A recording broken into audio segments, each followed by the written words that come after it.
bengi opere na bengi omere s'abonner massivement wapi Recam TV Mon, Recam TV Mon, Recam TV Mon. Une journée diplomatique ce mardi 26 janvier au Palais de la Nation où des ministres des Affaires étrangères, respectivement du Soudan et d'Algérie, en séjour à Kinshasa ont eu tour à tour des entretiens avec le président de la République Félix Antoine Tshisekedi Tshilombo. Le barrage de la Renaissance sur le Nil est en toile de fond du désaccord entre le Soudan et ses deux voisins, l'Éthiopie et l'Égypte. À des questions africaines des solutions du continent. Le gouvernement soudanais a délégué son ministre des Affaires étrangères, Omar Gamar Aldin, pour solliciter l'arbitrage pacifique du chef de l'État, futur président en exercice de l'Union africaine, dans le règlement de ces conflits. Nous tenons à arriver à un accord à travers le dialogue avec nos frères éthiopiens et égyptiens sur ce projet de grand barrage. Nous remercions beaucoup Monsieur le Président de la République et la RDC, le gouvernement, pour l'hospitalité.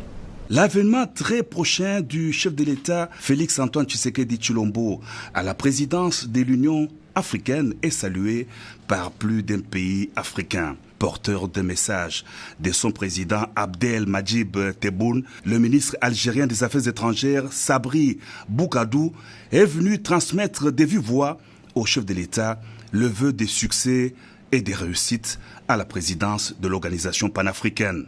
La RDC et l'Algérie ont d'énormes potentialités dans le domaine de la coopération, a souligné par ailleurs le ministre algérien des Affaires étrangères. Nous avons aussi examiné les relations bilatérales avec tous les souhaits, la disponibilité de l'Algérie à faire que d'abord les relations bilatérales pour le bien de toute l'Afrique. Et c'est notre rôle, la RDC et l'Algérie sont les deux plus grands pays africains, par la superficie, mais aussi par l'ambition. Et nous souhaitons concrétiser cette ambition. Donc c'est vraiment une visite fraternelle, avec beaucoup d'espoir. On a beaucoup de défis, le Covid, la pandémie, le développement.